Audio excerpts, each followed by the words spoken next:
Ladies and gentlemen, welcome to this educational and informative webinar on artificial intelligence for executive leadership. I'm Nenad. I'm with LEORON Institute and I'm managing the leadership portfolio here. So you will hear from me after this webinar. So while we're at LEORON, so this webinar is being organized by LEORON in association with Babson College. Of course, we have our guru here. We have the pleasure of hearing from Mr. Timothy Ringo, who's been in this industry for over 30 years in the management consulting and software and enterprise software industry. So he has quite a bit of experience. So we'll be here for approximately 1 hour and 30 minutes. So pay close attention and please keep your questions until the end. And I don't want to take too much of your time. I know that you're not here to listen to me. So we have our expert here, Mr. Ringo. So Tim, take the floor. That's great. Thank you, Nenad.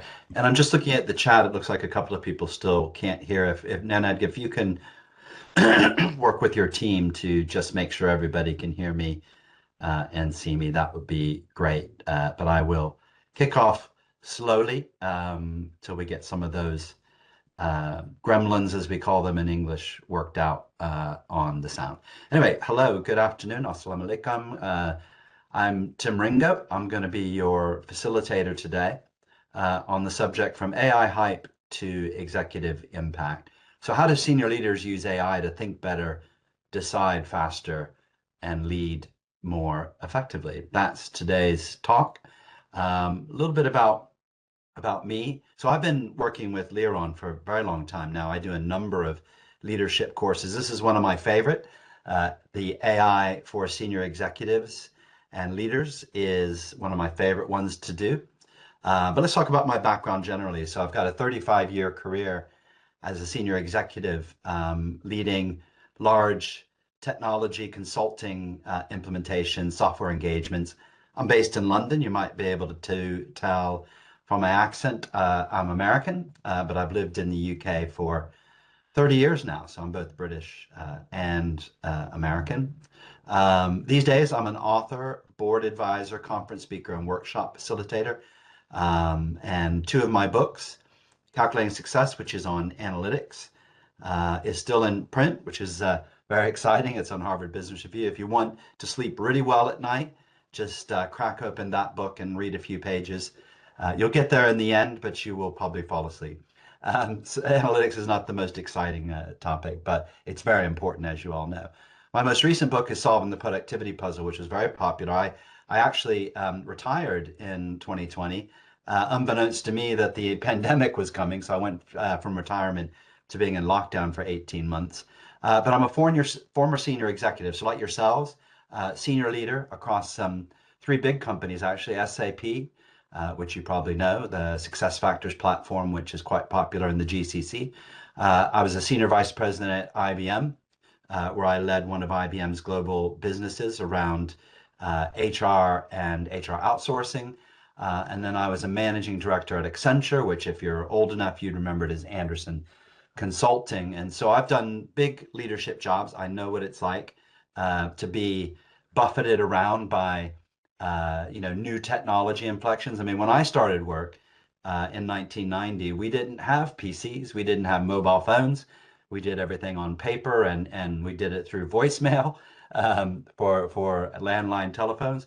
A lot has changed in 35 years. And I have to say, this latest technology inflection about AI has brought me back into work. So I'm so excited about this subject. And my book, Solving the Productivity Puzzle, is very much about how do we create productivity. And I wrote about AI in that book when I was writing it in 2018 and talked about some of these things that were coming. And they're here now, and it's very exciting. So I'm back sort of working part-time. I call it pro-retirement. So I'm still retired, but I do things that I like. So doing workshops and keynote speeches on subjects of AI and change management and lots of executive type titles. And so I have a Bachelor of Science in Business Administration in finance from the Ohio State University. and I'm a chartered fellow of the CIPD. So that's my background. I think my main qualification to be speaking to you today is that I'm old. I have the gray hair. I've seen many technology inflections over those 35 years, and it's quite remarkable that what's happened. But I have to say, this technology inflection is the most exciting that I've seen. I think it's probably the one that's going to truly transform how we work. When the internet came along, sort of late 90s, that changed work, but very slowly over about 10 years. This is one, AI is one that's changed work dramatically in only 3 years, and it's going to accelerate. And so it's very exciting. I love talking about this subject. And so what I'm going to try to do is give you insights today into the 5-day course I do for LEORON, which is a certified course with Babson. You get a certificate from Babson and from LEORON on executive leadership in AI. So that's what I'm going to do. I'm going to give you some outline topics on this and talk a little bit about it, and hopefully encourage you to come join me in person. Despite the sort of situation and the GCC, I've been coming to the GCC since 2011. Most of my clients over the past 10, 15 years have been in the GCC. I know the region very well. I'm very concerned, obviously, about what's been going on recently in the war with Iran, but these things will pass, and we mustn't lose sight. Like in the after the financial crash after COVID, we mustn't lose sight that we still must develop ourselves, despite what might be going around here. But nonetheless, I wish all of you health and safety, and hopefully we'll see a resolution to the situation soon. But I'm still coming to the GCC. Would love to see you all next time I am there teaching a course, particularly this AI course. So what are we going to cover? So we're going to do the leader wake up, as I call it. I still think people are kind of lulled into a sense of sort of, yes, there's change happening, but I can worry about it later. This is not one of those technology inflections you can worry about later. You have to get on board now. It's moving incredibly quickly.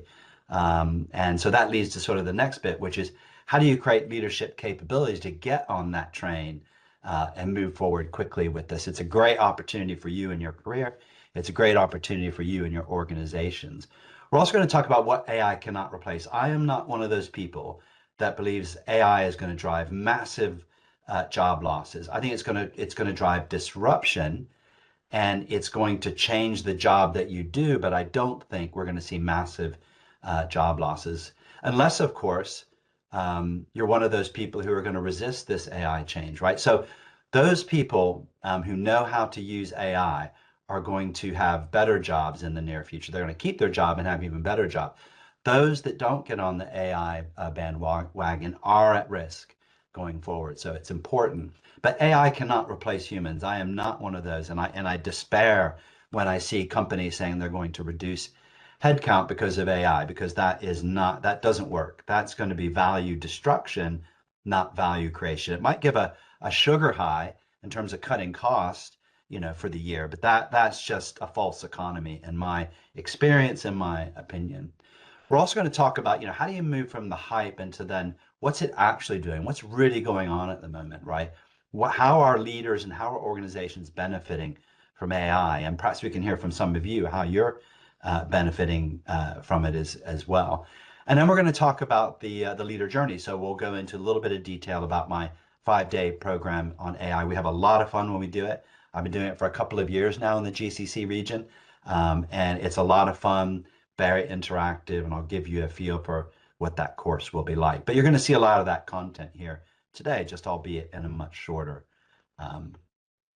sort of time frame. All right. So the kind of objectives, what I'm going to try to help you achieve is sort of, let's step back from the day to day and understand what's really changing with AI and what isn't changing, right? And so I'm going to outline that for you. I'm going to hopefully help you see clearly, the surface realities. There are opportunities and risks, but I believe the opportunities far outweigh the risks, right? There's risks with every technology. This one isn't any different, but I think if leaders get on top of it, you have huge opportunities going forward. No matter where you are in your career, whether you're at the beginning, the middle, you're a senior executive, everybody has an opportunity here.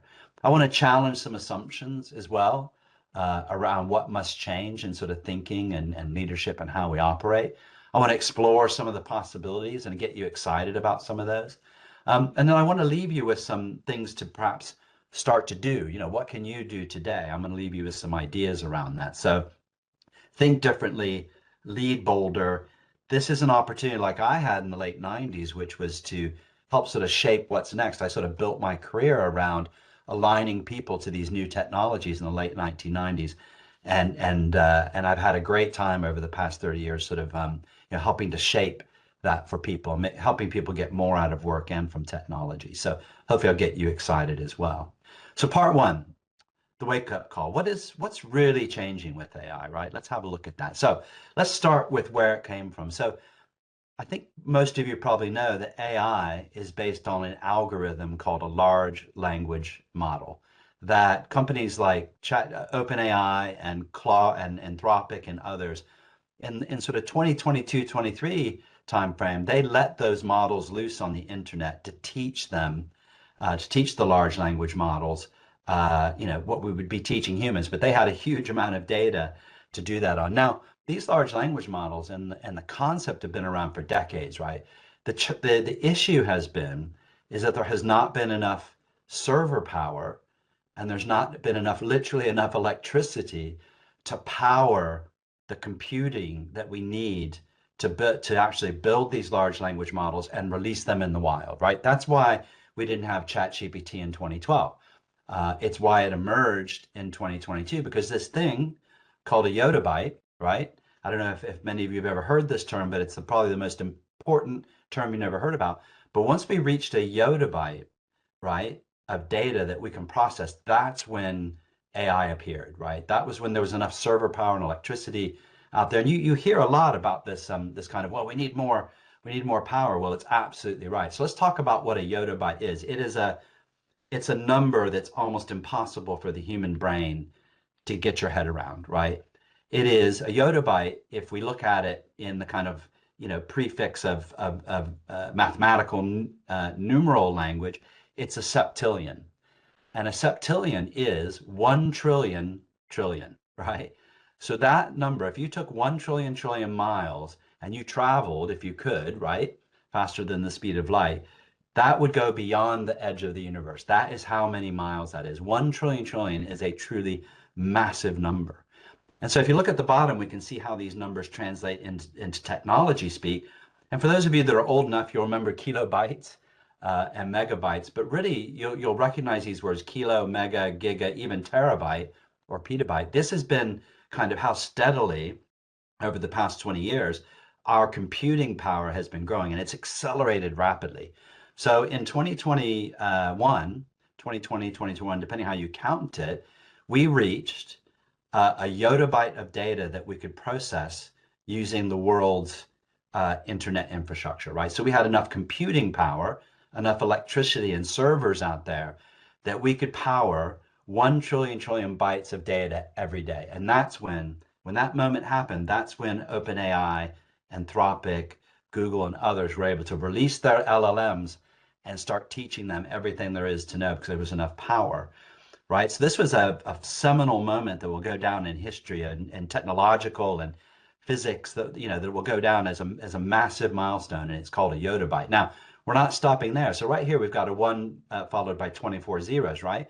Well, we're about to add 3 more zeros to this number. You've seen particularly in the GCC region, there's heavy investment in server farms, right? Just like there is in Europe, just like there is in the US. Well, that's because we need 3 more zeros to allow AI to increase its power, right? And so we're about to create a yottabyte, go beyond the yottabyte, and we're about to move into what people are starting to call the ronabyte era, where we have 10 to the 27, right, bits of data that we can process every day on the internet. And then following that will be the katabyte. So when you get into these size numbers, right, which are truly mind-boggling, when we get to a ronabyte, we're going to see AI that's vastly smarter than humans, right? And we'll come back to that in a minute. But this is important. So a yottabyte is why we have AI today. The idea of AI and the ability to do AI has been around for decades. The power to unleash it hasn't. That's why we have it today, and we didn't have it prior to 2022. So the next thing that's coming is the Rona Byte. And the Rona Byte will take us to all new areas, and that's going to happen in the next year or so. Okay. So where have we been and where are we going? So for most of you, and certainly my time in traveling to the GCC, what I saw in the region is really starting in 2012. The governments in the GCC, the big companies, medium-sized companies were rapidly creating digital workplaces, also digital homes, right? People were digital at work, digital home. There was a huge effort for 10 years to create the foundation, the kind of connected devices, the digital experiences that we needed to make work truly digital, right? And so that was a focus for 10 years. And it took a long time, right? 10 years. It wasn't just in the GCC, it took a while. It took a while in Europe as well. But we spent 10 years laying that kind of infrastructure, which is what led to the ability to create a yottabyte of data, which then led to, in 2022, the launch of generative AI, right? Or a large language model, right? Which is what it was. And AI from 2022 to 2025 was pretty basic. You could have it on your phone. And it was mainly, it's mainly assistive to humans. It helps you with stuff at home. It helps you with a bit of stuff at work. It's based on a large language model, which can process, text. Come about 2023, it changed to an LMM, large multimodal model, which meant it could process pictures and sound and those sorts of things. So 2022 to 2025 was the kind of teaching the AI, unleashing the AI, teaching it how to read text, respond in text, to read images, to read video, to read, all these types of things that we've seen over the past 3 years. And that is, in my experience, 35 years, that is the fastest moving technological inflection that I've seen in my whole 35 years. 3 years, we saw 30 years of progress in 3 years. But we're not starting here. We're already moved on, right, into 2026 and to 2030. We're now in the agentic AI era, or some people call it the general AI, meaning AI is as smart as humans, right? Or potentially smarter. But not only that, it's now based on a large reasoning model using neural networks, which mirror how the human brain works. These large reasoning models, right, can now just not process text and audio and video. It can actually take what it has and do like a human does. And it can spot patterns. It can spot errors. It can spot, all sorts of things, and it can reason like a human. So if any of you have started to work with the agentic AI mode in ChatGPT or in Gemini or in Claude, you're starting to already move into this new world where we have large reasoning models. And large reasoning models are very interesting. If you watch them, for instance, on ChatGPT, you go into agentic mode and you give it a little project, you can watch it thinking, right? They purposely put the text there where you can see it thinking and reasoning, and it's spotting errors that it's making, and it's backing up and fixing them. Whereas an LLM can't do that. It hallucinates, gives you wrong answers. An LRM will be very, very unlikely to give you a wrong answer, right? Because it's working like a human, it's correcting its own errors. It's still looking to you for some input, but this is far more accurate AI than an LLM. And so this is what we're calling the era of agentic AI, and that really began late 2025 into 2026. So you've been hearing a lot about agentic AI. We'll talk a little bit more about what that is if you're not familiar with it. But that is the era you're in. It only took 3 years to go from really basic generative AI to AI that now thinks like a human. 3 years. That's faster than anyone predicted, faster than Sam Altman predicted, faster than even Elon Musk predicted, and he over predicts quite often, faster than Bill Gates. All these smart people. We have made progress. We're 5 years ahead of where they thought we would be in 2026. So agentic AI really wasn't supposed to appear until about 2030, but it's already here. That's how fast things are moving. These agentic AI bots are exceptionally good at teaching themselves. They don't need humans to do it, and that's accelerated everything. It's fascinating. So that gets us to what I call the kind of AI 2.1, right? So we've got AI 1.0, we've got AI 2.0, which just entered. The beginning of AI 2.1 is going to be focused around large reasoning models, but they're going to get increasingly advanced. Deeper reasoning, deeper planning, much more autonomy across that, and it is going to be smarter than you. It's going to be smarter than you if you have a PhD. It's going to probably be smarter than your whole team, right? And this is a good thing because this is going to allow you to give it a lot more autonomy and have to spend a lot less time telling it what to do. It's going to do things automatically for you. Once you create the agentic AI bots that you want, you can let them free and do what they need to do. And this is where things are really going to take off in terms of LRMs and agentic AI. And that's kind of where we're going to be this year and for the next year or so. And then where we're heading is, I think, potentially could be really scary. We're heading towards 2030 to 2035, where we hit the singularity, where AI becomes smarter than all of human brains put together. It is super intelligent, right? And I'm not going to spend a lot of time on this because I think it's about 5 years away, but it's coming 10 years faster than anybody predicted. So it's coming quicker. It might come quicker than that, but this is the singularity where humans are far surpassed. Now, we have to be careful, I think, because what we're doing then is we are creating a new species, right? So if you think about it, why are humans at the top of the food chain? Well, because we were the smartest, beings on Earth, right? And that's why we replaced everyone else. Now, this is what Elon Musk and others worry about. It says, do we really want to create another species that's smarter than us, right? And do we want to put that into robotics and things like that? This is a really good question because this could potentially be very, very dangerous. And we are essentially creating a new species of not human, but a new species of some kind that's smarter than us. And we have to be really, really careful about that. But let's set that aside. Not going to worry about that today. Let's stay focused on AI 1.0 and 2.0. Okay. So the current state of play, let's be really clear. So AI is now operational. It's not just people experimenting with it and playing with it like it was in 2020, late 2022, 23. It is now being put into workflows at work. You probably have it yourself. People are putting it into their own workflows. If work isn't doing it, they're creating their own. This is now operational. It is happening. And, as I like to say, those that know how to use it are not going to have to worry about losing their jobs. Those that don't know how to use it will. The AI will not replace people. It's people who know how to use it, right? So it's now operational. You're running out of time to get on top of this, right? And future-proof yourself. But once you future-proof yourself and make yourself fully operational with AI, agentic AI in particular, you're going to be future-proof in your career going forward. And work is going to be more interesting, right? Work is going to be more fun. And I'll come back to that a little bit later. We've now shifted from search engines, right, to reasoning engines. And this is kind of a problem we have at the moment. Too many people treat ChatGPT or Claude, they treat it like a search engine and they put in prompts into it that are like what you'd put into Google, and you are underpowering your AI when you do that. Learning how to prompt is one of the most important skills you're going to need for the next 5 years. I'll come back to that as well. So we are now using reasoning engines. You have to be able to communicate to these reasoning engines, and you need a different language, right? A different approach to it. And it's not the search engine approach of a little sentence this big, right? You miss the power of AI. You also create a situation where the AI can be wrong much more easily. We'll come back to that. Agentic AI is now changing workflows. It's not just helping with workflows, it's improving those workflows, taking the human out of it, leaving the human to supervise the workflows rather than do the workflows, right? Humans are going to be doing less tasks. They're going to be doing less work within workflows. They're going to be supervising workflows. I think a much more interesting job, right?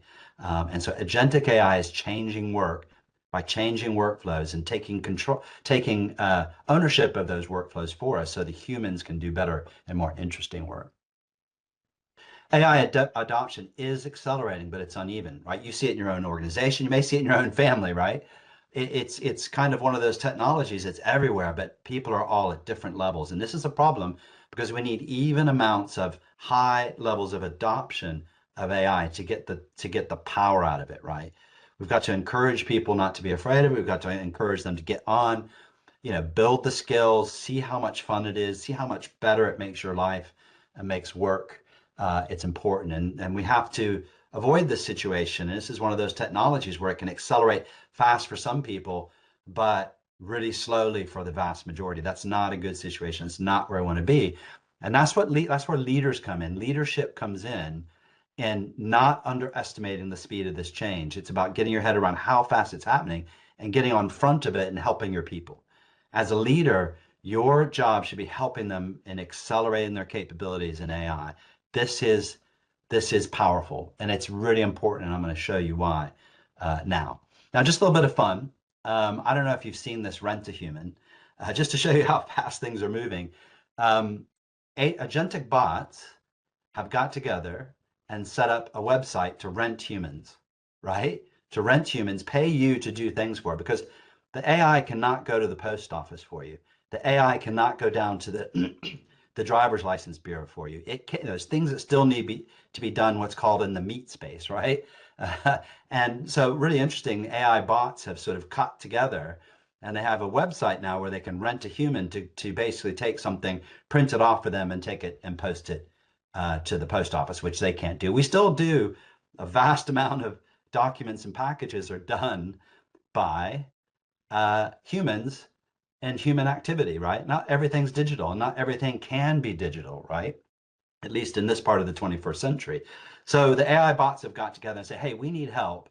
You know, we're going to do all these types of things, but I need a real human to go down and I'll pay them to go post these letters for me, right? Or just any other thing like that.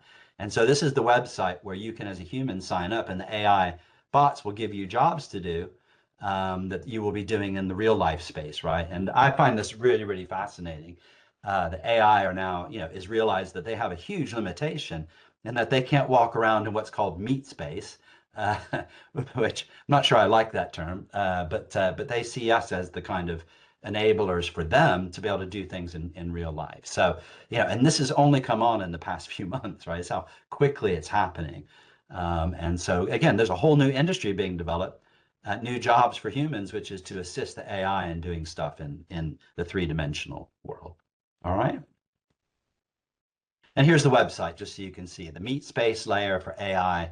At the moment, this was as of yesterday, there's 883,000 humans that have put their profile in to say they're rentable by the AI bots to do stuff and get paid for it. So kind of cool. I suppose it might work really well for students or maybe retired people who've got time on their hands. They can earn some extra money and work for the bots, right? I imagine I've seen some data that shows the bots do have some work to do on their kind of management style of humans. It's something you have to get used to.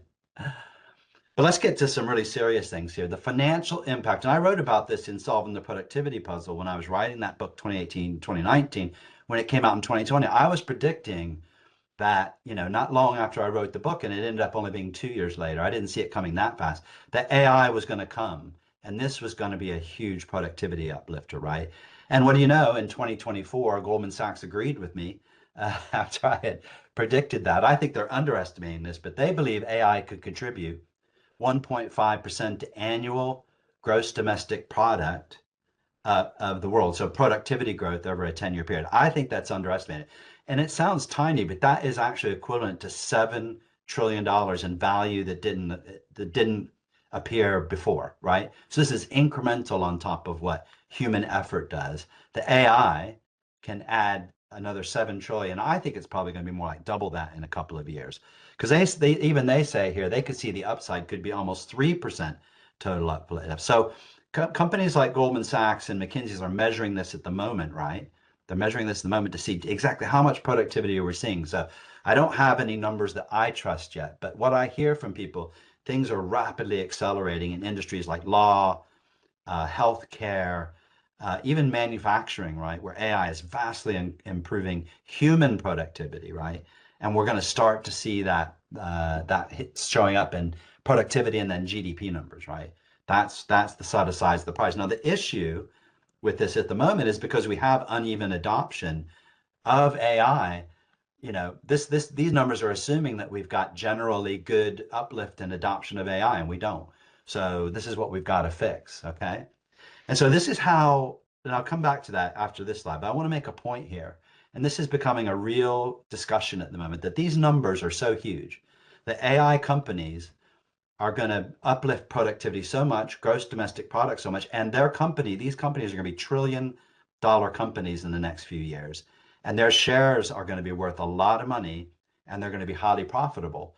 And so a lot of people, very smart people, are talking about this idea of a universal basic income, which is kind of a sovereign wealth fund where countries tax the AI companies for the massive shareholder wealth the massive productivity they've created and massive value they've created, they tax those companies. That money goes into sovereign wealth funds and is distributed to everybody, with the higher amounts going to people who've been disrupted in their jobs. They might get something like a 2,000, in the US, they might get a $2,000 a month payment from this sovereign wealth fund because they lost their job of AI, and they'll get retrained to do other things, but they'll get a basic income. And so what's interesting is that the AI companies are the ones talking about this, that maybe they should be paying a tax or putting money aside in a sovereign wealth fund to give to humans to help, try to, reward humans for their faith in AI and for getting involved in AI, and that people will get a universal basic income from these massive AI companies. Now, there's lots of different issues around this, right? But I just want you to be aware that these numbers could be so transformative that you're seeing, in a capitalist society, you're seeing that companies would be voluntarily taking a tax, allowing governments to redistribute the wealth out of the AI companies because of the massive productivity, the share price levels, those sorts of things, and to put that back into and share that benefit back into society. And I think it's a great idea. I'm studying it. I'm thinking about maybe writing my own book on it and kind of how humans could be impacted by this. But I'm very interested in this idea of a universal basic income paid for by the AI companies as humans go through this disruption of AI and the impact it's going to have on the economy. So this is something to keep an eye on, right? The AI companies, could potentially generate, enormous profits. Policymakers could then put in place policies to distribute it, and that goes and helps everybody. All boats float, right? However, we have an issue, and this is the reason why I wrote the book Solving the Productivity Puzzle, because I saw this chart in 2016 that said the OECD, who's the world's scorecard keeper, right? They're the referee of the global economy. They measured global domestic product, GDP, and they were predicting in 2016, 2017 that, and this is before AI was really coming along, that we were kind of at the highest GDP we're ever going to be, and it's all downhill from now out to 2060, right?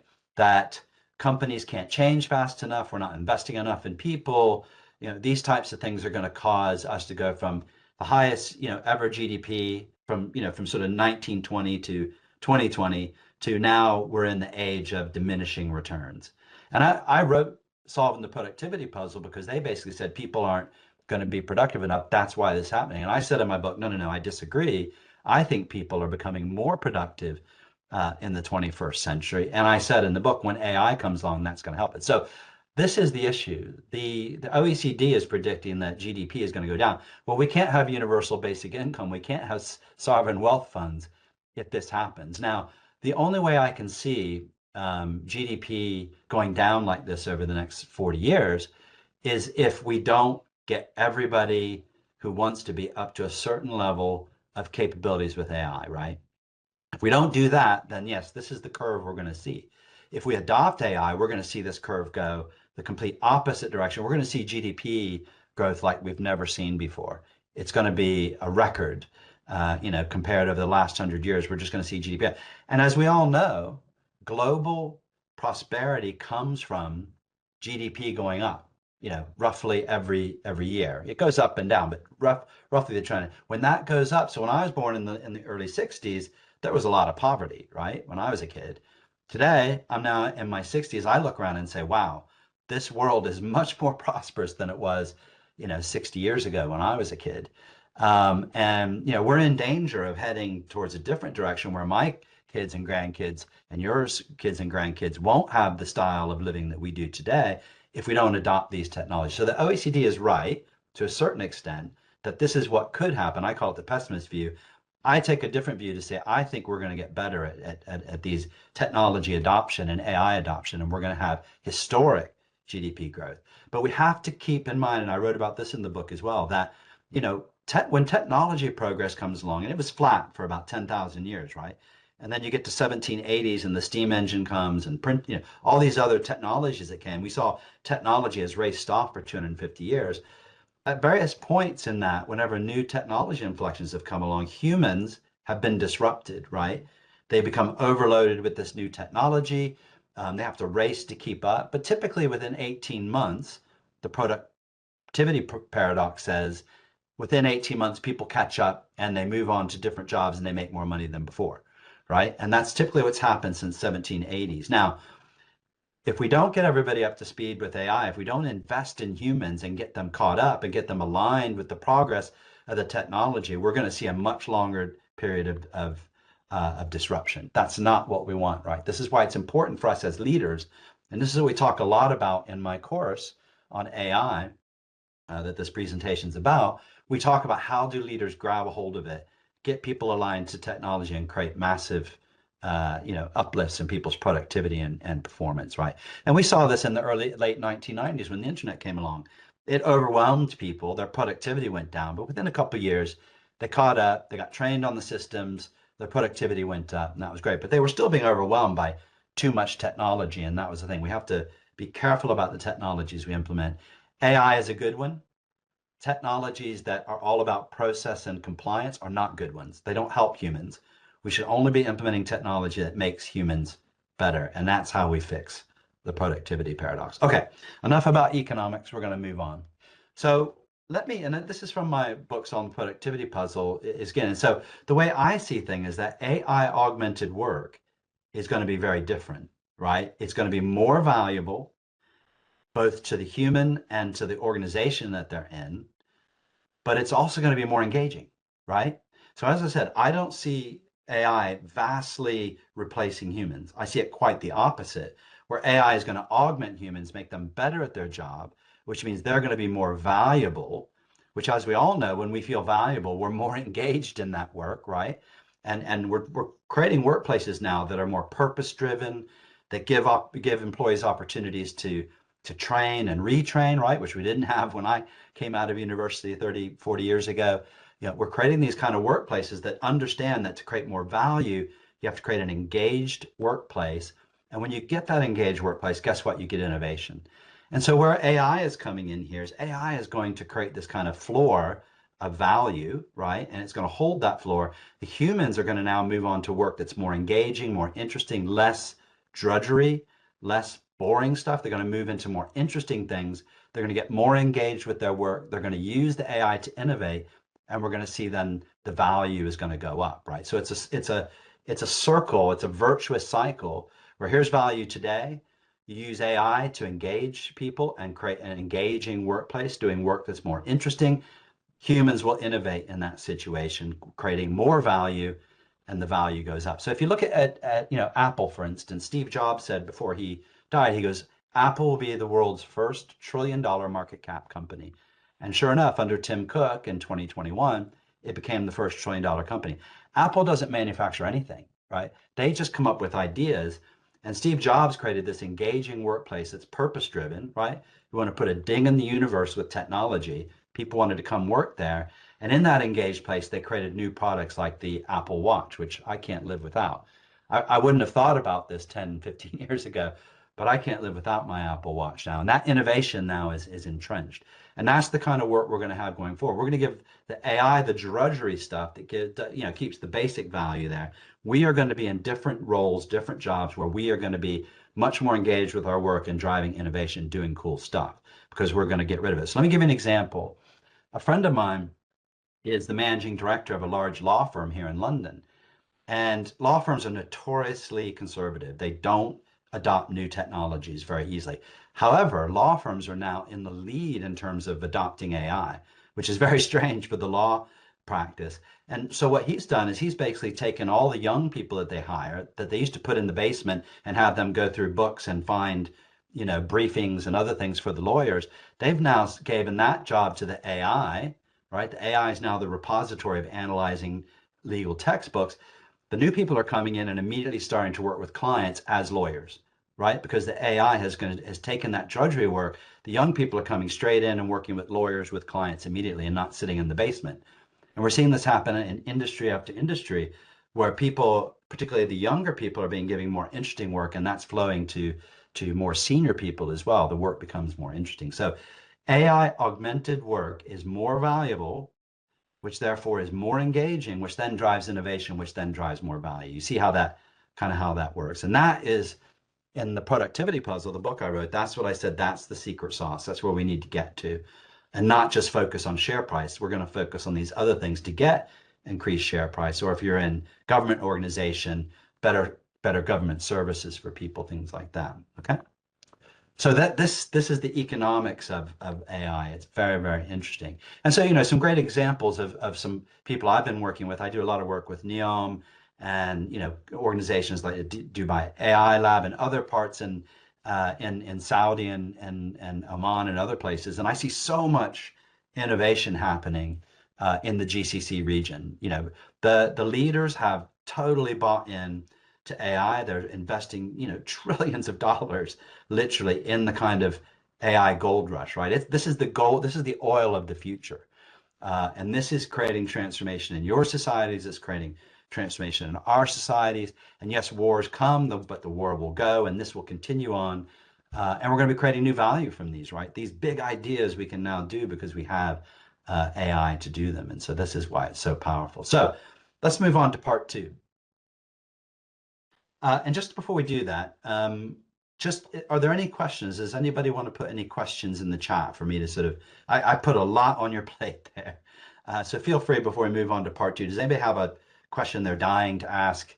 I'm going to leave time at the end for you as well, but is there anything that you need to know now? Hopefully I'm being pretty clear. All right. So what is actually changing? So in my view, and in my new book on AI, which will be coming out later this year, I talk about the kind of these forces reshaping the world of work. So the obvious one is AI and automation acceleration. So that's kind of what we see happening, right? But what is driving that? Yeah. And one of the biggest one is changing consumer expectations, particular amongst millennials, right? They want, products fast. They want them now. They want them personalized. They want seamless experiences. Millennials and Generation Z are the people who buy stuff now, not so much like old people like me, right? And they have very high expectations. And if your customers are taxpayers, right? If you work in the government, it's the same thing. They're expecting everything to be digital, fast, do almost everything on your own. You don't need to go to a government office to do things. They expect it to be intelligent, that incorporates AI. So this is kind of what's driving the reasons for these automation acceleration of AI at work. The other thing that's driving it is we have a global talent and mobility shortage, right? We do not have enough people going forward. The millennials and Gen Z and Gen Y and the next generation alpha, there are not enough of them to replace us old people. And we are going to have a big talent, mobility, and skill shortage going forward with, I think the AI can fill that, right? The AI can fill that, and then humans can do the work that's going to help us drive that GDP up and drive productivity up and those sorts of things. So we can hopefully use AI to backfill some of these human shortages that we're going to have. The other thing is, the whole idea of sustainability and the societal pressure around that is going to continue to be important because all of these things, AI automation, customer expectations, blah, blah, these things occur because there are a lot of humans on Earth, right? We're closing on 8 billion people. We're going to have more than that later. We need to make the world sustainable because the population is going to keep going up. We need to have that. So that's why that's really important. These things are sort of converging into what I think of as a very positive trend for the future for young people. And this is what millennials and Gen Z, they understand this stuff, right? And this is why AI is so important for them.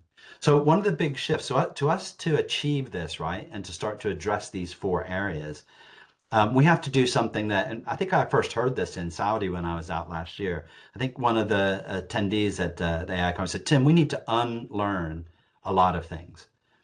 And I thought about that for a moment. I thought, I said, Mohammed, that is really interesting because certainly at my age, I have learned a lot of stuff that I have to unlearn, right? And I do it every day now, right? Because I'm doing a lot of speaking and workshops and writing. I have to unlearn all those things I learned in business school back in the 1980s, right? And I have to do it fast. We all have to do that. I'm old. Most of you are younger.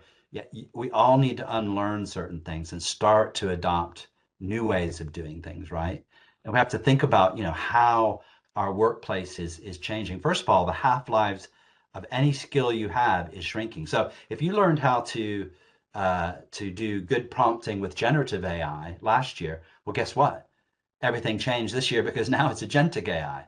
So that skill you learned in only a year ago is changing already, right? So you thought you were ahead of the whole AI curve. Well, you're not. Yeah. So the half-life of skills is just, diminishing so quickly. Stability is being replaced by career adaptability, right? So, people are not necessarily looking to stay with one organization, although more people are, but people want to be able to have career adaptability either within an organization or potentially outside of it. Most people would prefer, if they like what they're doing, they want to stay where they are. But we need to create this kind of career adaptability, create job paths, role paths for people. And let's give the AI the drudgery and give the humans the fun stuff, right? And this creates an ability for people to create an adaptable career, and etc. So this is really important things that we have to think about.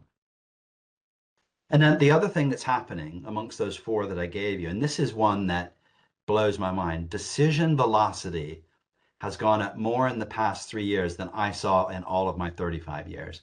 The speed with which decisions can be taken, right? Notice I say can be taken is incredibly fast. If you choose, right, to adopt AI technology to help improve your decision velocity. It used to be that you'd have to hire whole teams to do, as a senior executive in IBM or Accenture, I used to have a team doing research and spending weeks or even months on things to come back to me with, okay, Tim, this is what we should do. And then I have to take a decision. It would take months. Now I can literally give one person in my team that I say, look, go and analyze this data, come back to me today and tell me what decision should we make here. The decision velocity it's reaching light speed, right? It's reaching almost a critical mass. If you adopt AI in the way it's supposed to be, your decision velocity and the accuracy of your decisions has improved vastly compared to 35 years ago. It just boggles my mind. Some of you who are younger may not be so surprised, but I think this is one of the biggest, most important aspects of AI, which is now we have faster insights to data, more accurate insights to data. We can then take more risk averse decisions. It creates ability to change quickly, to have agility, and we get better outcomes, right? So AI is accelerating analysis, synthesis of information, recommendations, scenario modeling, and it's leaving it for the humans then to figure out what to do with that. And that's fun, right? I mean, it used to be really hard work doing the analysis and the synthesis and those sorts of things. The AI can do a lot of that. And we as humans can sit in the room and say, right, does this feel right? Do we want to do another iteration?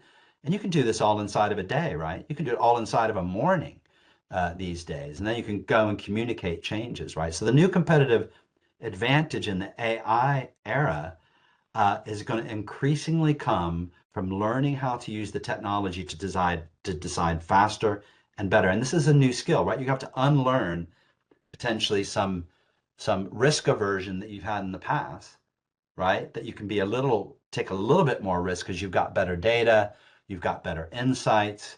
You can then decide faster, right? And we have to unlearn that, maybe some of that caution. Now you should always check the AI's results, but I think generally, and what I'm seeing and what my clients are telling me, is that with AI, they're feeling much more confident in the decisions they're taking, right?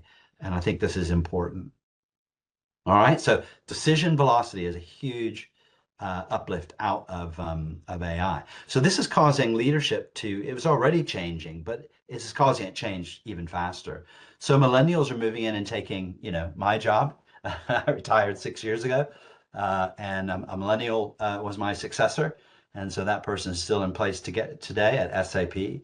And he's moving into that senior leadership. He had he learned a lot from me, he says, but he has his own way of doing things, right?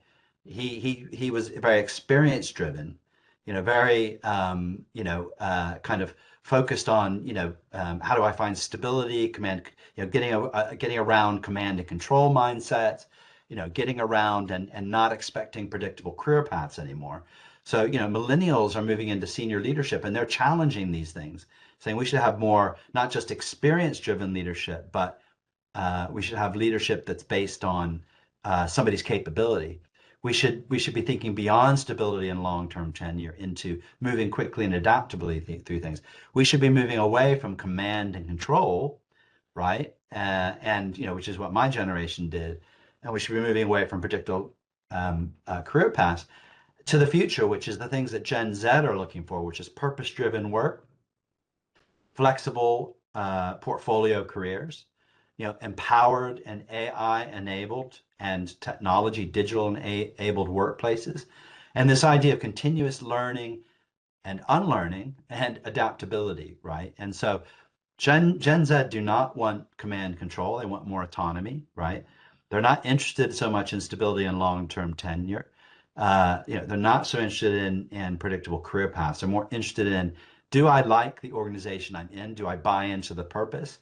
Do I see, the flexibility of where I might go with my career? How is that going to be empowered by technology?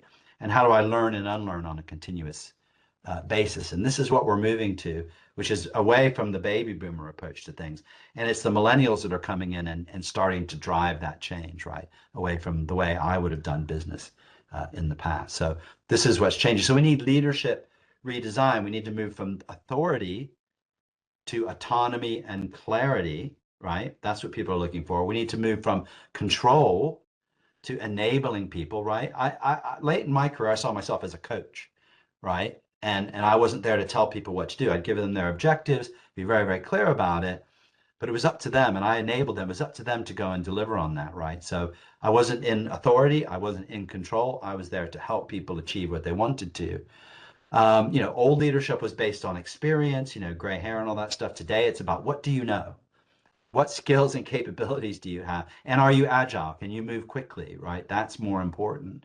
Rather than communication, which is a one-way thing, it's about dialogue, which is a two-way, three-way, exponential way thing that's happening, looking at social media and things like that. And the last one is sort of adaptive energy, right? So knowing where to focus your energy and where not to, right? Because you can get worn out in this day of technological advancement. So adaptive energy, put your energy in the right place when you're going to need it. So this is what's changing about leadership. This is how we will get to the situation where AI will have higher adoption when we go and move to these types of leadership principles, right? So what do we mean? So AI as a leadership capability. Well, let's take it down a level, right? And let's talk specifically about AI as a leadership capability and your role in that, right? So the old mindset, was using technology for automation, replacing people, cost reduction, right? And people have learned, right? Us baby boomers are the ones that's how we thought. That's what business school taught us to do, right? Automate, replace people, reduce costs. That's what I got taught in business school. Business schools today teach very, very different, right? Because those were just, engineering the accounts for your company to try to get as much profit as you could. This wasn't about adding a lot of value. What's changed is the new opportunities. We now augment people with technology to make them better at their job. We don't, automation happens in the backwards way, right? So humans are actually defining the automation. They're building their own bots and things like that, right? So it isn't coming from top down. Automation is coming from the bottom up. We're moving into work that's all about thinking. It's about finding better insights, learning how to judge and have sharper judgment, right? And when you have AI, it augments that. The future is not about cost reduction. Cost reduction can save you 5-10%. Productivity increase can get you 50% more value, right? So, and I wrote about this in solving the productivity puzzle, that cost reduction is a false economy. What you want is to improve people's capabilities and performance. That's where value comes from. And guess what? From that productivity comes creativity, right? More new ideas, more new possibilities. That's how we can use the technology to augment us, to move us into this kind of, thinking, productivity, creativity, innovation. Let the AI do all the drudgery, the automation, and all that sort of stuff.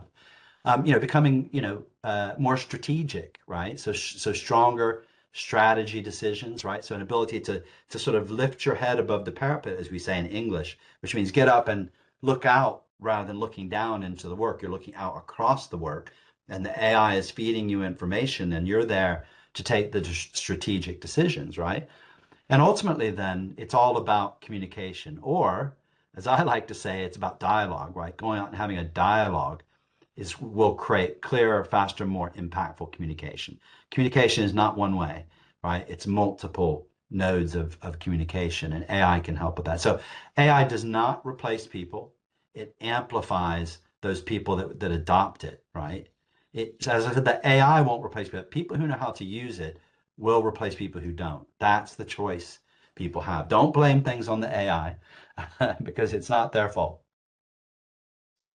So start to think of AI as you're thinking. This is how I use it, right? So when I'm writing my books, when I'm preparing speeches, workshops, whatever, I am still responsible for developing the content of the book, the workshop, the speech, because I want to have that control. But I use AI as a thinking partner. Hey, I give it the context. This is the company I'm speaking for. This is what they're looking to get from me. My AI knows me really well, right? Because I work with it a lot. And I can say, hey, what do you think about this brief that I got from this client that wants a workshop on change leadership? And it'll say, well, Tim, here's the models that you normally use. Perhaps we should use it. So it becomes that we go back and forth like a human. And I talk to it. I don't always type into it, and I talk to it. And it makes me recommendations on, yeah, this is how you might want to go about it. But I ultimately have to decide how to put it together based on what the client told me. And it's my thinking partner. It's not giving me the answers. When I'm writing my book, it's not writing my book for me. It's being an editor for me, saying, this is what I'm thinking. Does this sound right? No, no, Tim, this isn't right. You need to think about how you make this shorter, sharper, bigger, whatever. So using AI as a thinking partner. So scenario testing, right? Strategic questions, decision supports, alternative,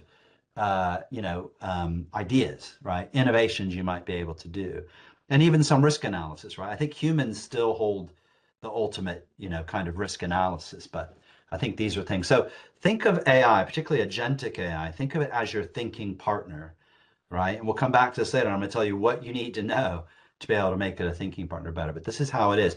And so then basically AI comes together as human plus AI decision making, right? So, and in the end, and what I'm hearing more and more from people is that they're feeling much more confident in AI's recommendations. A lot of people are saying, hey, I'm learning more than I did at university now. And I'm one of them because I'm constantly doing, speeches and workshops and stuff. I'm using the AI is teaching me as much as I used to learn back at university. And it's really exciting for me. So it informs me, it gives me new ideas. It checks my thinking. But in the end, as I say, I'm there to interpret it. I'm there to make the decision. And you know what? That's a lot more fun than doing all the research, right? That's how work is becoming more interesting. To be honest, I probably would have completely retired a couple of years ago because I'm lucky enough I can do that. But I'm just finding work so exciting at the moment, and I've got AI as a thinking partner. It's like this is fun for me. This isn't work, and it's great that I get paid for it. But I find it very interesting. So it elevates me. It elevates you. That's the idea.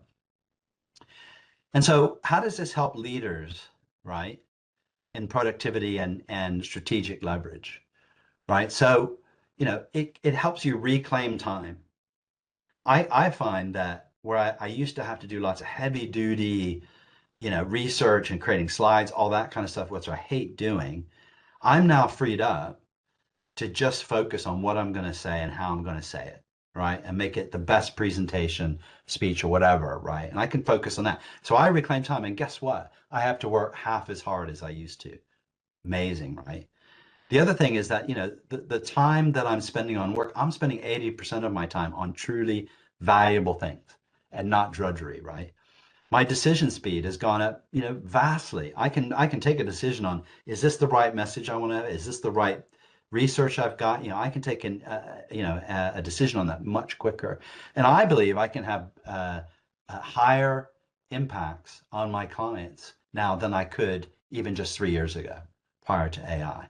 I feel like my speeches are better, my content's better. AI is challenging me to be better. I'll let you judge because you're listening to me speak today.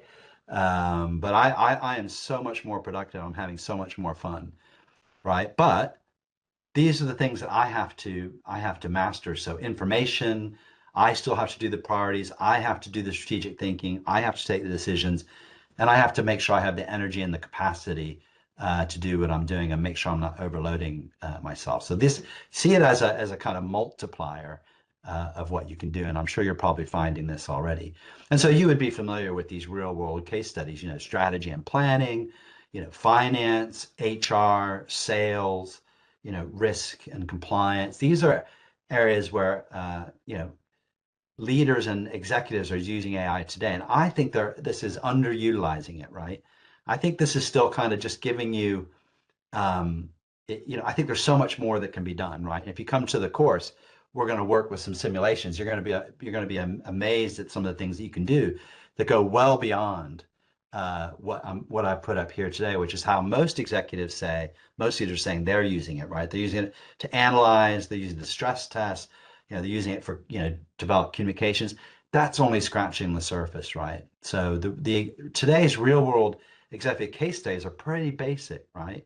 And we can do a lot better, I think.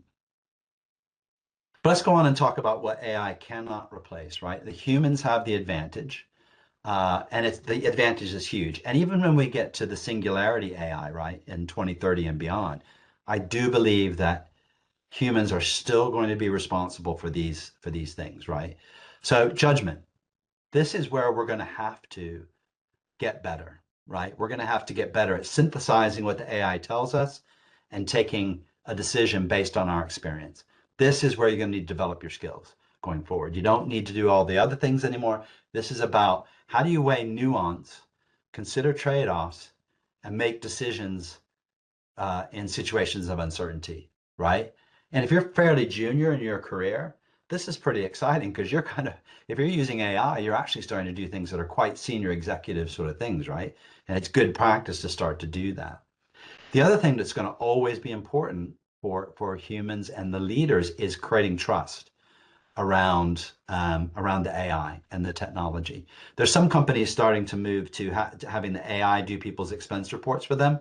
A lot of people aren't comfortable with that because they feel like the organization is trying to catch them doing something wrong, right? And they're afraid that AI might invent something that they did right. So you have to create this trust with it and show people that no, this isn't about not trusting you as a person. This is about leaving time for you to go do other things rather than an expense report, right? This isn't about This isn't about monitoring you, right? Which gets to the ethics. We have to navigate moral complexities, and this is going to become more and more important because AI, even though it has reasoning now, it cannot understand human laws or human ethics. Those are empathetic skills that they don't have, right? So as we navigate that, humans are going to be in charge of ethics. That's how we're going to control the machines going forward. The machines do not have the power of ethical behavior. Leadership, only humans can do that, right? No AI is going to tell you that it can be a leader, right? And manage people. That's why the AI bots have had to set up this website to get humans to come help them because they still need human leadership and human help, right? And context, right? So we see the bigger picture. We read the room. AI is not going to be able to do that anytime soon. And we adapt to ever-changing realities. The human brain can adapt in a millisecond. And, a large reasoning model is going to have to think about it for a while, right? That humans are going to continue to have that as an advantage, which a large reasoning model, and if you ever watch ChatGPT when it's going through its agentic mode, it's thinking about stuff for a long time, things that you would make a decision in less than a second, right? So we have a certain amount of speed in context over them, right? And that's important to keep in mind. All right. Okay, let's move on to the last bit. Let's look at hype and then let's look at real impact, right? And I want to focus on impact. So this kind of blows me away when you think about it. So when ChatGPT came along, and it was really the first commercial, consumer app for generative AI, they reached 100 million users in less than 2 months. The fastest adopted technology in consumer app history, and it's just it's going up dramatically. It's getting to it'll be billions of people using AI, if not already, right?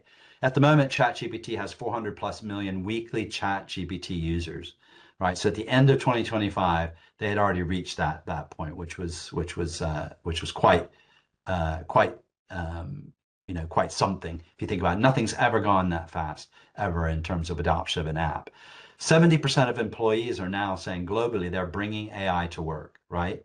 And quite often, and I find there's most companies still don't have a formal training program and formal strategy for using AI. But people aren't waiting around, right? They're bringing it with them.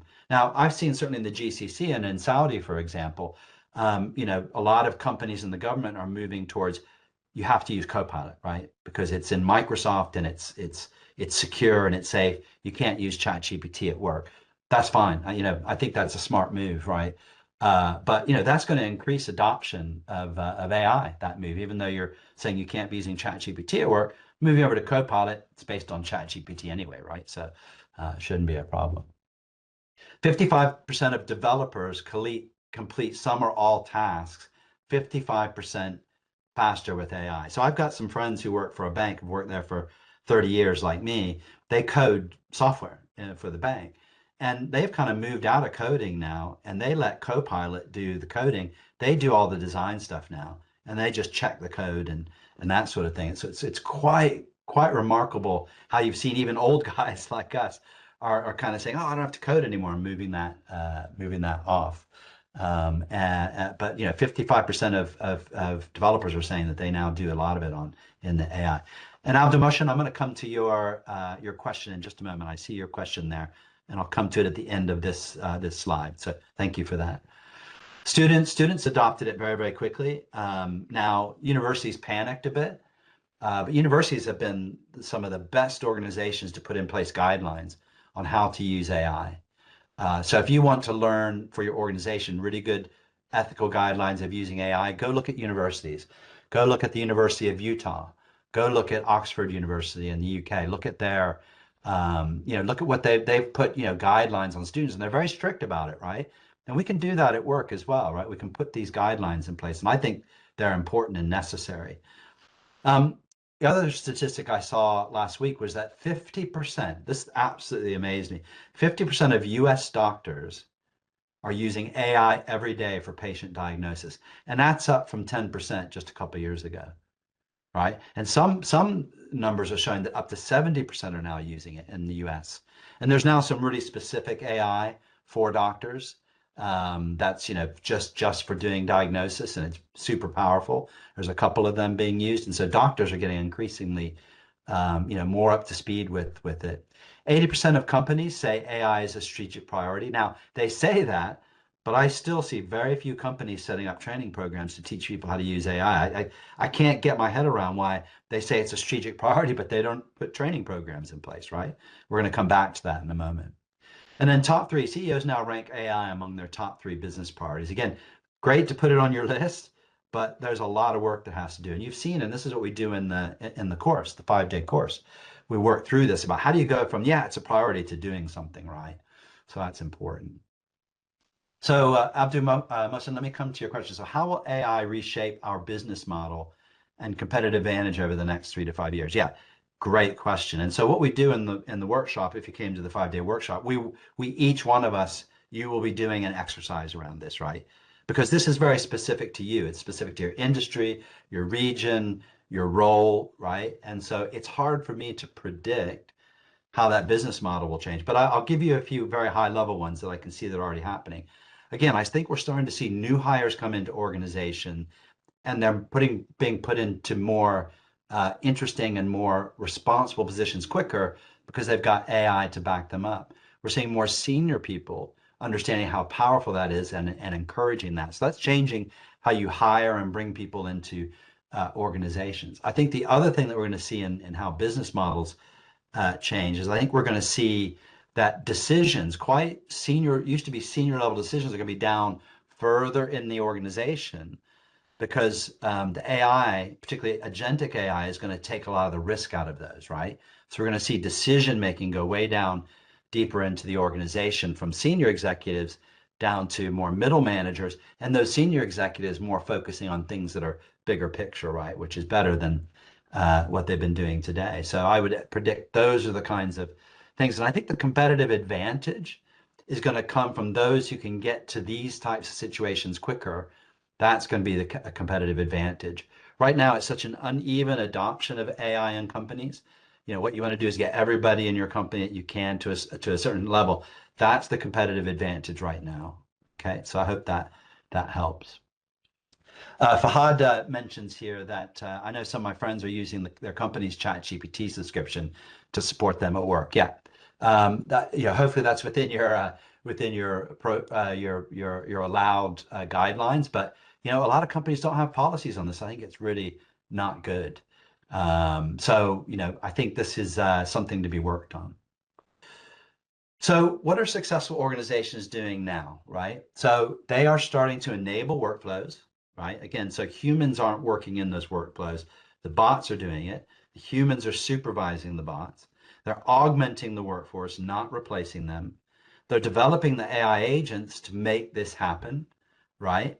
They're shifting those lower value activities, as I said, down to the AI to do, and they're shifting the humans to these higher level activities. And this is what, going back to Abdul Mohsen's point, these are the things that are changing in the business model right now. I think these are pretty basic things. I think we're going to see bigger changes, but these are the basic ones that are happening at the moment. So we're shifting the humans to higher value activities. We're also starting to use the AI to get the right people in the right place at the right time, which creates this kind of career mobility, this career adaptability, which means people will stay and work in your organization longer because you're using the AI to move them around and get them in the right place, and it's more interesting for them. And also capability building, right? So, build fluency in AI and those things. We're going to have a look at that in just a moment. All right. And then I'm going to leave some questions open for all of you. Okay. So let's get to a really practical thing that you've heard me hint at, but I'm going to make the point now that if there's, people ask me, Tim, what should I do today? And actually in our 5-day course, we do some practicing of this. But what I say to them is take a prompting course, right? Take a prompting course. You can go onto Google, you can get free 5 modules and take Google prompting, right? And that is going to improve your capabilities using AI dramatically, right? So prompting, what I was saying earlier, you can't treat AI like a search engine. You have to structure prompts that give it the right instructions, which means you are more likely to get a better answer and a more accurate answer. And you can't just put in one-line prompts. It just doesn't work, right? You have to provide a whole bunch of things. You have to give it specific instructions. You have to give it context. You have to, tell it what the end is in mind. You have to give it the desired output, and you have to iterate to improve. And this is a skill. And this is what I get really irritated with is a lot of companies, most companies are not giving people this basic training around prompting. And I'm going to give you in a moment my top 10 prompting skills. But this is the type of thing we're going to spend some time on in the course, which is to learn this basic prompting. But when people come to me and say, Tim, that's great, all those things you said, and I kind of see where things are going, but what can I do today? This is it. Learn how to prompt and teach your teams how to prompt. That's the number one thing. So what do I tell people? Well, this is what I've learned from using the different AIs and from taking prompting courses, but set the role, right? If you're using ChatGPT or Claude or whatever, tell ChatGPT who it should act as, right? I always tell it, you are my thinking partner on creating this idea for a new workshop, right? And then it knows, right? And then I give it the context that I'm doing a workshop in this industry, this region, with this audience.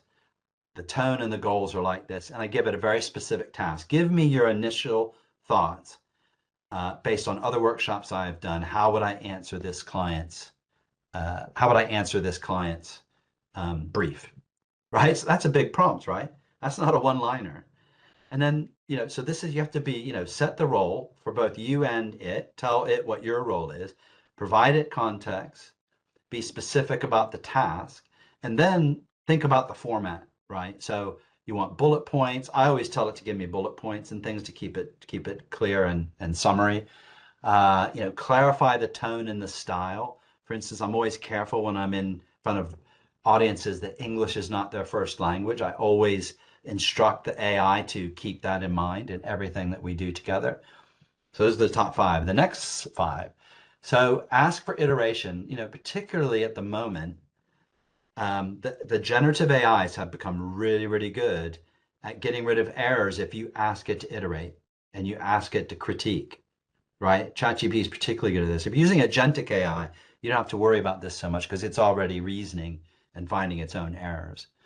The other thing is use multiple step prompts. It's almost like coding software. First, summarize this. Next, reframe it for this. Finally, write it as a call to action. Give it those steps, and it will follow them specifically. Always review and refine, which is a form of iteration. Save great prompts. I've got a spreadsheet that I use of prompts that I use over and over again that are just generic prompts. So there's one thing that really irritates me about generative AI and generative AI. It's getting better.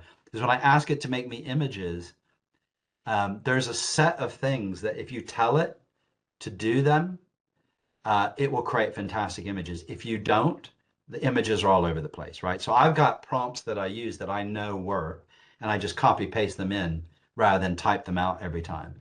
And then it makes me better images because I'm using words and prompts that it understands. And then lastly, add constraints. I typically, once I've got a couple of answers, I tell it, okay, now just give me 150 words. And ChatGPT is particularly good at summarizing, right? And so get it to, avoid technical jargon, all these types of things. So these are the types of things, if you come to the course, we're going to practice these throughout the course. The 5-day course is using AI every day. I even ask you to use AI for the exam, right? So when you take the exam at the end, you will use AI for that as well because it's not cheating, right? It's not going to give you the answers. You have to coax it and teach it what you're trying to do. So those are my top 10 tips. So let's talk about the course, and I'm going to give you some time for some questions. Really simple, right? So if you come to the 5-day experience, and it is an experience, it's all interactive. It's me telling stories. It's you telling stories. Very high impact, real world learning. You're going to use AI. You're going to use bots. You're going to use all these tools. The thing that people get the most out of it, the feedback I get, is the peer collaboration because you're going to work together in teams. That's where a lot of the learning comes from. You're going to use a lot of personal reflection to strengthen your mindset for the AI world. The key outcomes is you're going to be able to lead with clarity in the AI powered world, make faster, smarter, data informed decisions. You're going to unlock your productivity, right? And focus on what truly matters. And you're going to build a personal AI competitive advantage and an advantage for your organization, right? And so competitive advantage for your organization. My PC screen is so seems to have frozen. Oh, there we go. There we go. Hang on, I'm going to come back. My PC has gone to sleep here. So there's a number of models that I'm going to be using. I don't want to overwhelm you, but I just want to give you a feel for the things that I'm going to be teaching you. I'm going to be teaching about the AI usage ladder. How you go from assistance to strategic advisor. How do you go from insight to impact? How do you create a future-ready person and team using AI? How do you reframe productivity, right? How do you create the human plus AI value shift? How do you redesign leadership and the operating model of the company? How do you create these partnerships between the human and the AI? And then how do you create a value pyramid? So these are kind of throughout the 5 days. I'll be using these models to drive your performance. And these are proprietary to me, but I'll be quite happy for you to take them home after the course and use them in your organization. All I ask for is put my name on them. You can use them as much as you like. And so here's an example, the usage ladder. How do you go from being aware all the way up to assist, accelerate, augment, strategic advisor? This is one of the models that we'll be doing exercises around and learning about. Okay. The other thing that I do in the course now in 2026 is we're gonna work with both chat mode and agentic mode, right, in the course. So you're gonna learn how to do both better, right? That's another key practical thing that you get out of the course. All right. Now I'm going to say thank you. I'm going to shut up now, and I'm going to take questions. You've got a QR code there, which takes you to LEORON and their website to help you sign up for a course if you'd like to, or a telephone number. So we've got some questions coming in. Let's take them. So Ziad, do you believe AI will impact on Oracle, SAP, ERPs, databases, especially in procurement, supply chain applications, warehouse management? Yeah, and HR, right? So it'll be impacting HR. So this is already being built into the models. SAP and Oracle have seen this technology inflection coming for years and have been slowly, they used to call it machine learning, but they've been building this up to AI within these tools. I can't comment too much on Oracle because I'm not as familiar with it. Obviously, I worked at SAP. But yes, these AI is having an impact on these platforms, and they're going to have to keep racing ahead to stay relevant, right? Because I think you're going to see new ERPs come in that are intelligent ERPs that will challenge SAP and Oracle, and I expect you're going to see those in the coming years. So yes, it has a big impact on them as well. So Amir says, please talk about the environment costs of AI, electricity, water, et cetera. Great question. I'm not an expert on it, but have been doing some research and reading on this because I kind of thought, is this really a big problem? Well, it is. These server farms are massive uses of Earth's resources. And I think that in the US and in the GCC and in Europe, everybody is starting to say, hang on a minute. We need to think about the impact on the environment of these server farms. And a lot of local communities are challenging OpenAI. They're challenging Google. They're challenging these companies. Say, hang on a minute, not in my backyard. You have to define what's the environmental impact on water, land, electricity. And I think this is a smart move, and it's starting to slow things down a little bit. So there's lots of money going into these, but I think people are realizing that local governments are going to push back because these server farms are massive, right, and have a huge impact. So I've come to the conclusion, I'm putting this in my next book, that this is something really important we have to pay attention to. We can't just keep building server farms till we cover all of Earth. It's not going to work that way. So the benefits are huge, but the costs are also huge if we don't manage it. And I do think these companies, OpenAI and others, and they are getting the message and they're being more careful now, which I think is good. Next question is from Marlene. Do we need an MIS-based governance layer to monitor AI usage, control data input, and prevent leakage across the organization? Yeah, I think this technology shouldn't be seen as any different than any other application. It needs to be monitored. It needs to be regulated.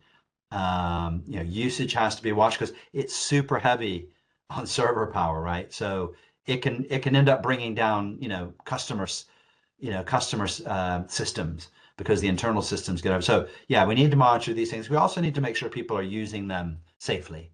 So yeah, it's like all the other ones that we've seen. Great question. So Abdul Mohsen has a question again. Let me just find it here.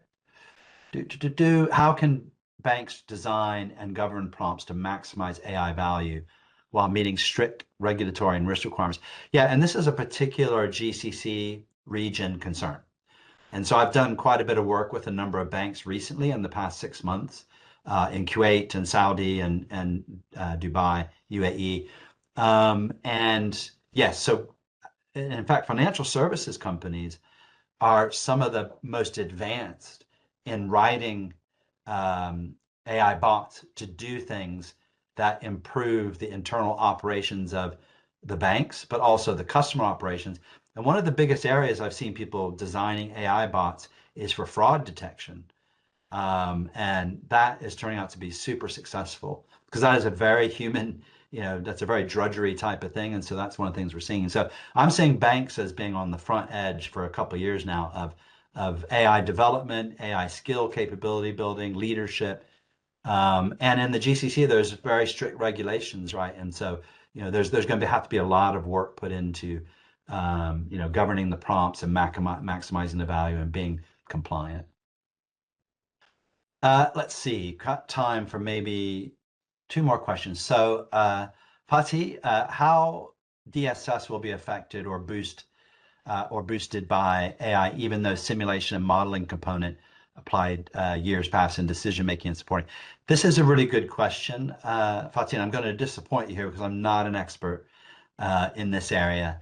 I think even if I was, I'd probably be saying to you, watch this space. I don't think everybody completely understands yet. Is the honest answer. So that's what I would say there. But I'm not the expert. And Ziad, you said, do you believe AI will get the legal approval from ministries and states of any country under their regulation? I think what's interesting about on the peninsula, let's just talk about, the main part of the GCC. There's been a lot of government regulation of AI and technology broadly. I think that's been a good idea, but I think governments are also pretty good in the GCC about creating a balance between driving innovation and entrepreneurship, but yet having safety and legislation in place around safety, and that they're creating a good balance. The US has virtually no regulation. The EU has too much legislation. The GCC is creating a middle ground. And so I do believe that AI will get that legal approval. Might take a little while, but I think you'll be moving faster than the EU and more safely than the US, if you will. So I hope that answers your question. But I think the GCC region is very interesting in that ever since I've been coming to the region in 2011, cybersecurity is of the utmost importance, and I think that's a huge benefit that's built in to your country's infrastructure. And I think the attitude of how to build AI within that is got a good balance of legislation and entrepreneurship and those kinds of things. So I think I'm going to have to call it there. It's the bottom of the hour. I appreciate those questions. Great questions, by the way. Please do join me. I'll be doing the AI for senior executives across this year in the region. And feel free to come. We have some of them taking place here in Europe. If you want to come here as well, I teach them here. But thank you very much, everybody. I hope you enjoyed today. Amazing. Thank you so much, Tim. Thank you, everyone, for attending. This was a very insightful session. I can see that everyone was very, very engaged. But this brings us to the end. So I just wanna again thank everyone, and please be on the lookout for an emails from us or from our marketing team with recording of this video, of this session, and of course your vouchers.